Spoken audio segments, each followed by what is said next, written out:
Dapur milik lansia roboh diterjang hujan. Harga kelapa masih tinggi.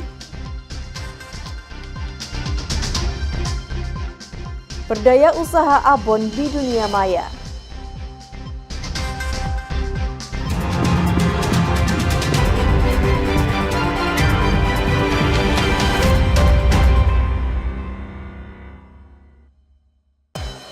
Selamat pagi saudara, Kompas Madiun hari ini hadir dengan beragam informasi penting dan menarik.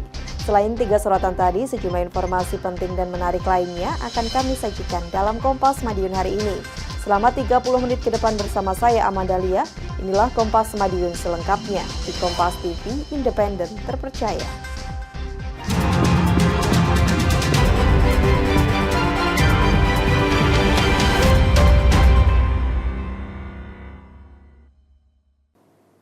Saudara, bangunan dapur milik lansia di Kabupaten Madiun, Jawa Timur roboh saat diterpa hujan lebat. Pada Jumat sore tidak ada korban jiwa dalam peristiwa ini saat kejadian penghuni rumah sedang berada di halaman.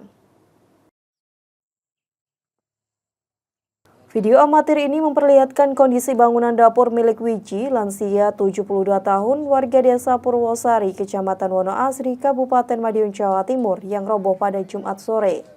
Saat kejadian cuaca di wilayah setempat sedang hujan lebat, penghuni rumah yang hidup seorang diri selamat karena saat kejadian berada di halaman rumah. Tibakno niku doyong pun ya. Lajeng jam 3 dhewe kula niku tengempen karo rumah bruwak. Niku bangunan apa, Pak? Apa? Bangunan apa? Dapur napa? Nggih, dapur. Oh, dapur. Ale kandang anu niku. Tapi teng griya piyambakan. Nggih. Anak mboten gadah, dulur mboten gadah. Dulur nggih tebih-tebih.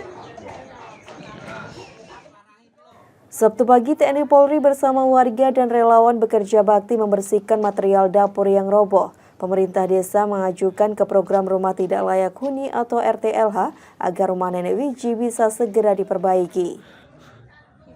Yang roboh ini adalah rumah dapur. Rumah dapur itu digunakan untuk mandi, untuk kandang ayam, dan lain sebagainya. Kalau kondisinya rata ya? Ya, kondisinya. Ini kalau Mbah Wiji ini hidup seorang diri atau ada temannya? Nah, Ibu Wiji ini kebetulan ya hidup sendiri.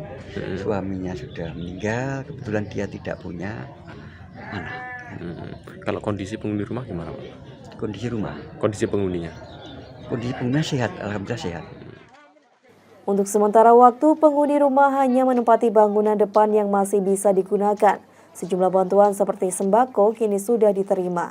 Tim Liputan Kompas TV, Madiun, Jawa Timur. Saudara, warga Kabupaten Kediri yang air sumurnya diduga tercemar limbah pabrik akhirnya mendapatkan bantuan air bersih. Air bersih diberikan pihak pengelola limbah sampai hasil uji laboratorium keluar. Dropping air bersih ini diberikan oleh perusahaan pengelolaan limbah di RT 2 RW 3 Desa Plosolor, Kecamatan Plosok Klaten, Kabupaten Kediri. Bantuan air bersih diberikan setelah air sumur warga diduga tercemar limbah dan tidak bisa digunakan. Air sumur warga sejak 3 bulan terakhir keruh dan berbau setelah PT SGN MKSO Tebu Kebundoho membuang limbah pabrik gula di lahan HGU sekitar permukiman warga. Selaku pengelola limbah pabrik, PT SGN MKSO Tebu Kebundoho mendropping air bersih sampai hasil uji laboratorium pemerintah keluar. Setiap 3 rumah mendapat 1.000 liter air bersih per harinya. Kami rencanakan di dropping sampai dengan sumbernya ketahuan dari mana pencemaran ini ditemukan. Karena dari beberapa hasil memang ditemukan ada beberapa zat yang memang belum sesuai dengan pupuk yang sempat kita tabur di kebun di depan seberang rumah warga, seperti itu. Sebelumnya, selama sumur tercemar dan airnya tidak bisa digunakan, warga terpaksa harus membeli air bersih dari tempat lain untuk memenuhi kebutuhan sehari-hari. Belumnya ya baunya nggak enak gitu, terus buat masak nggak bisa. Itu udah berapa lama, Bu? Ada 3 bulanan. Oke. Kalau ibunya itu berarti selama airnya kotor ini ambil airnya dari mana? Ambil airnya ya dari saudara. Oh, nunut Saudara. di saudaranya ya. Nggih. Sementara itu, Dinas Lingkungan Hidup Kabupaten Kediri masih menguji laboratorium air sumur warga. Tim Liputan Kompas TV Kediri, Jawa Timur. Saudara, kami akan kembali dengan informasi seorang ibu rumah tangga di Kabupaten Madiun, Jawa Timur menjadi berdaya karena usahanya menjual abon di dunia maya. Sesaat lagi usai jeda berikut.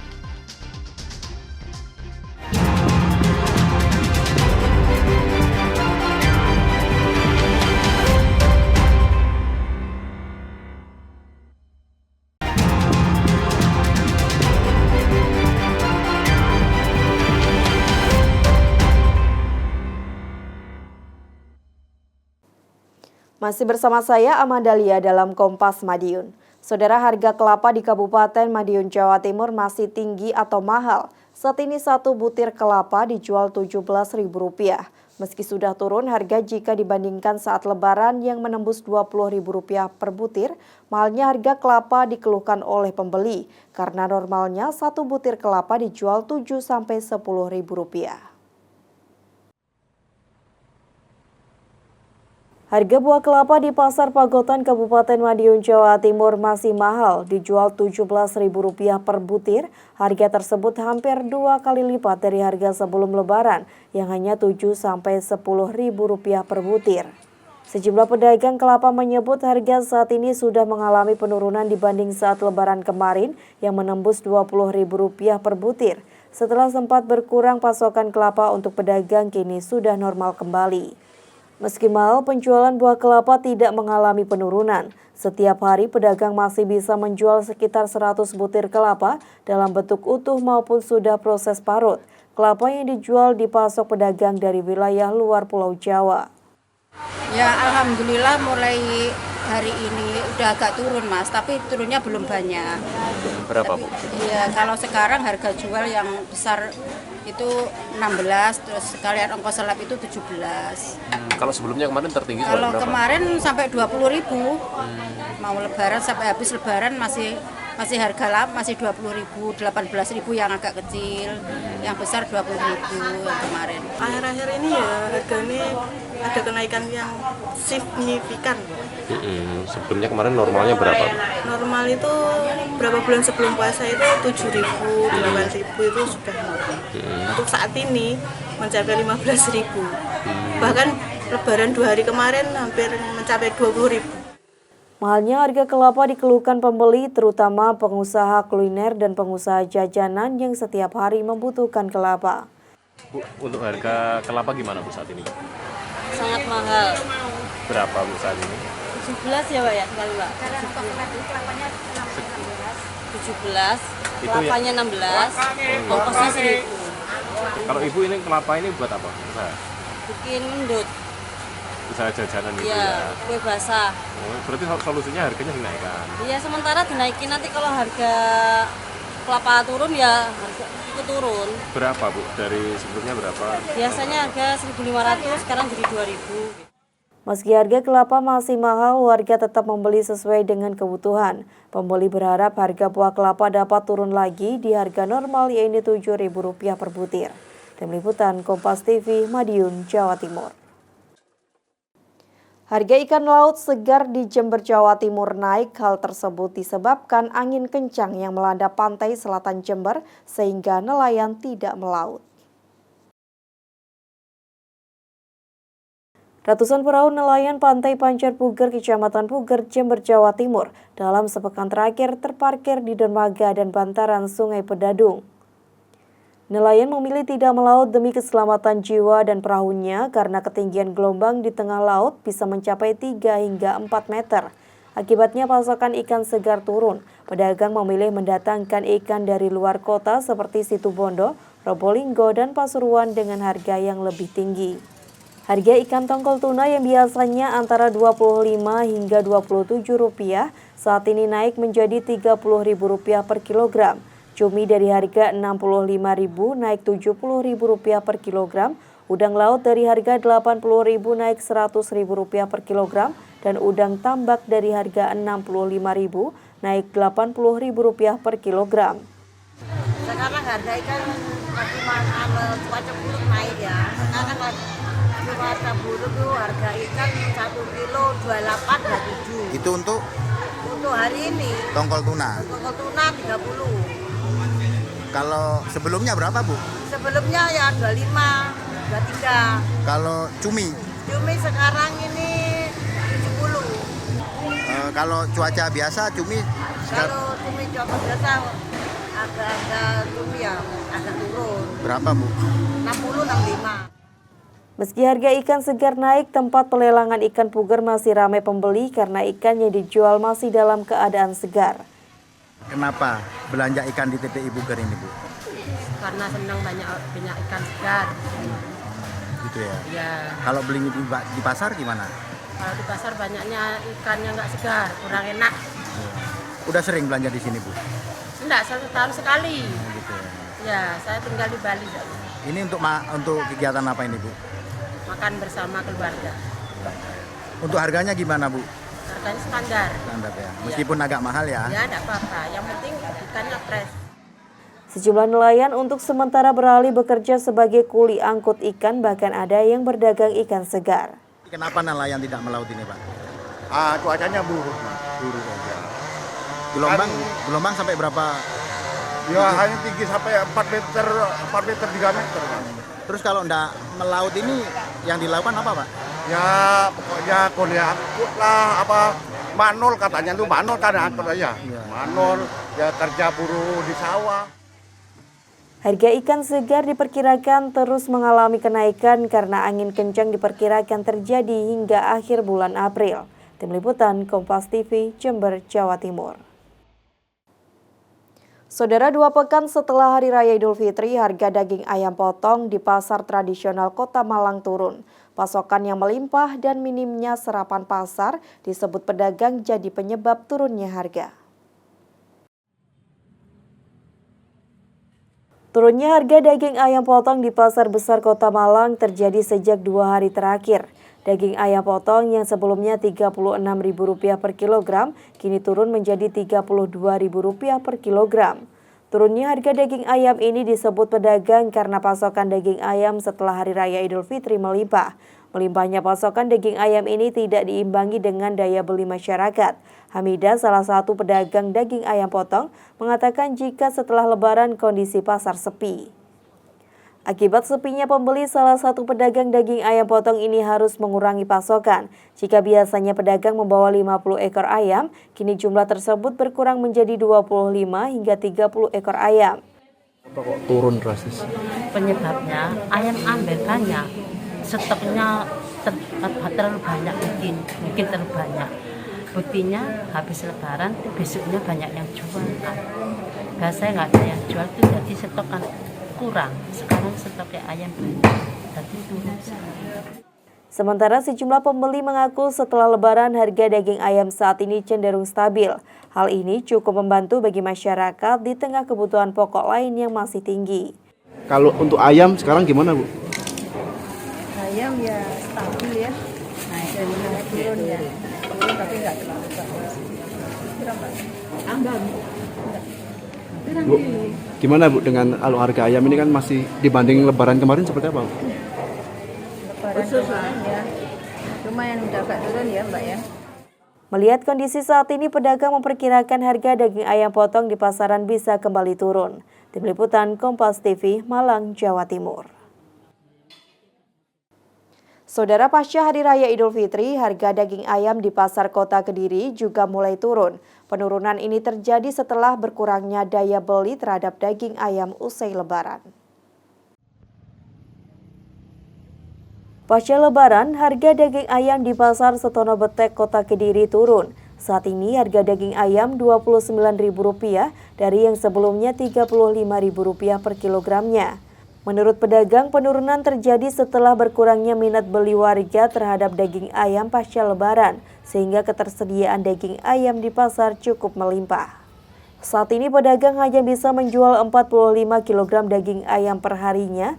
Jika dibandingkan sebelum Lebaran, pedagang mampu menjual lebih dari 1 kuintal daging ayam dalam sehari. Minatnya semakin gimana ya? Berkurang ya. Mungkin ya.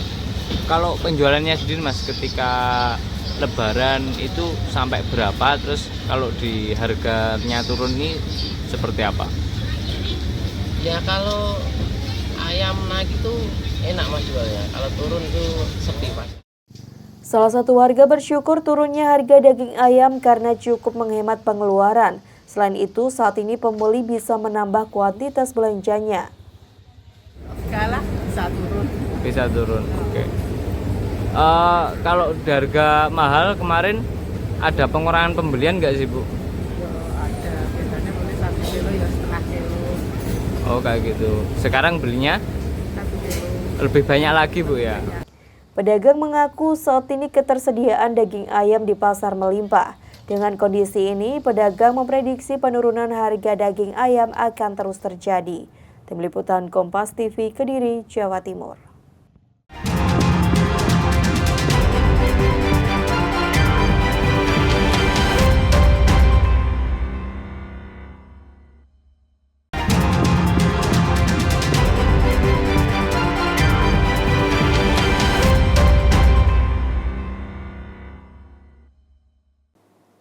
Saudara, di Kota Malang ada sebuah kafe yang memiliki konsep unik. Selain kafe, tempat ini juga memiliki sebuah bunker yang dibangun pada masa peninggalan kolonial Belanda.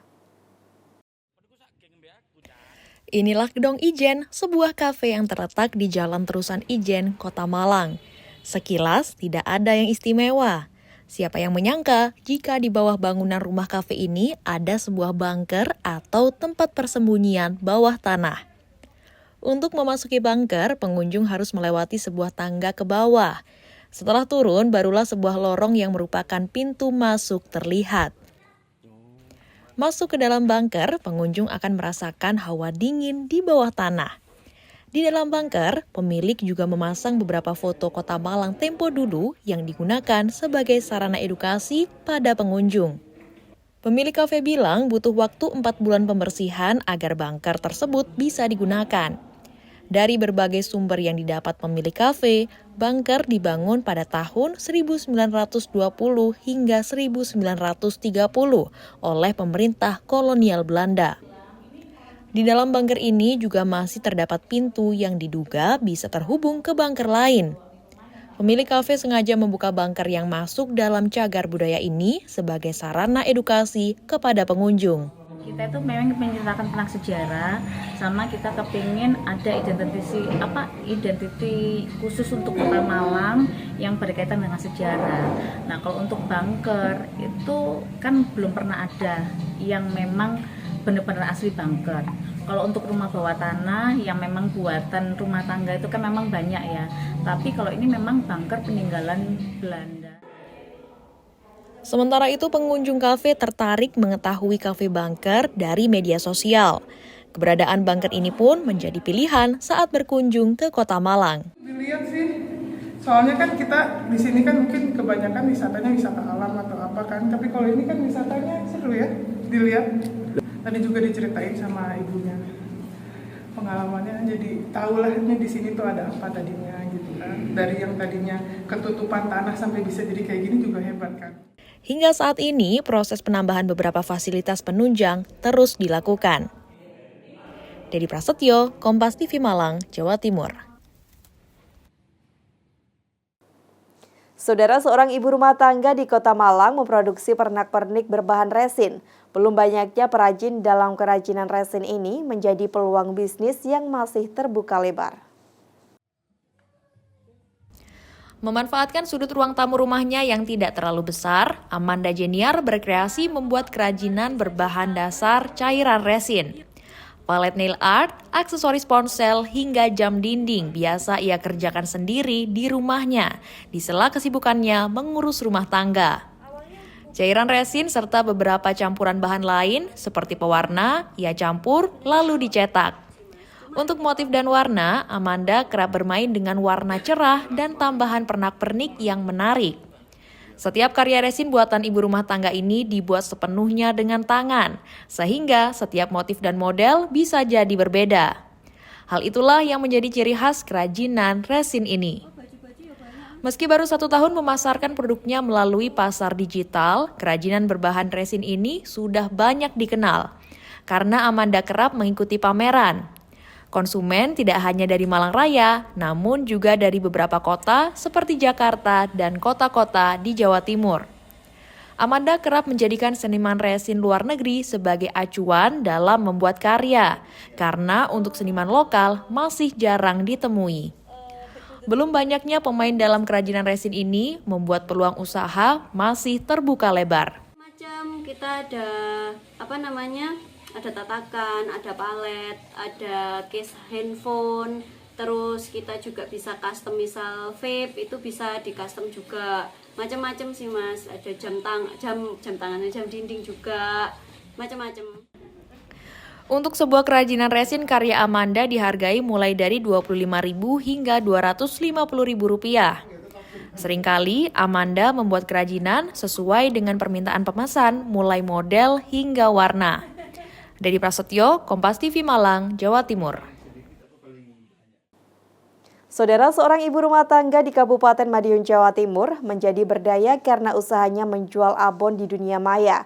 Beragam varian abon diproduksi di rumahnya saat waktu luang, kemudian dipasarkan melalui penjualan online dengan omset Rp1 juta dalam sehari.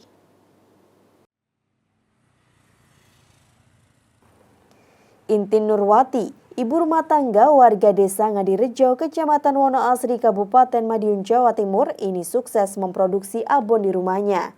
Memproduksi abon kekinian yang diberi nama Dorabon terinspirasi dari kesukaannya terhadap sebuah produk abon kentang. Proses pembuatan abon sama seperti pada umumnya. Pertama, menyiapkan daging sapi atau ayam yang telah direbus, kemudian bahan lain seperti bawang, rempah-rempah, serta gula aren sebagai bumbu pelengkap. Tidak lupa kentang goreng disiapkan sebagai campuran. Daging sapi atau ayam rebus kemudian disuir tipis menggunakan mesin suir, sedangkan bumbu rempah yang sudah digiling halus dipanaskan di atas wajan. Setelahnya daging suir dicampur dengan bumbu rempah dan digoreng sampai matang. Agar benar-benar kering, abon yang sudah matang kemudian dimasukkan ke mesin spinner. Setelah itu abon dicampur kentang goreng dan mulai proses pengemasan. Ada beragam ukuran kemasan yaitu mulai 40 gram hingga 80 gram dengan harga varian mulai Rp10.000 sampai Rp39.000.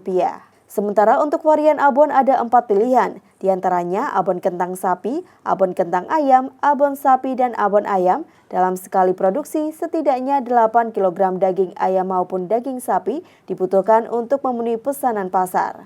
Awal mulanya sih ini sih, jujur kalau Dorabon yang produk bestsellernya pertama lahir itu abon kentang ayam, itu dari ATM, jadi amati, tiru dan modifikasi. Itu saya dulu senang banget sama produk abon kentang gitu ya, dari brand tertentu yang sekarang udah nggak ada gitu. Terus kemudian saya coba bikin sendiri dan kemudian bisa menghasilkan. Kalau sampai saat ini ada berapa varian yang dikembangkan? Nah, sampai sekarang ini kita ada 4 varian, ada abon kentang ayam, abon kentang sapi, abon ayam, dan abon sapi. Selain dijual di toko oleh-oleh serta minimarket dan reseller, pemasaran abon juga dilakukan secara online di toko-toko daring. Sejauh ini, Intin Purwati sudah melayani pesanan hingga keluar Jawa. Omset yang didapat mencapai Rp1 juta per hari. Tim Liputan, Kompas TV, Madiun, Jawa Timur.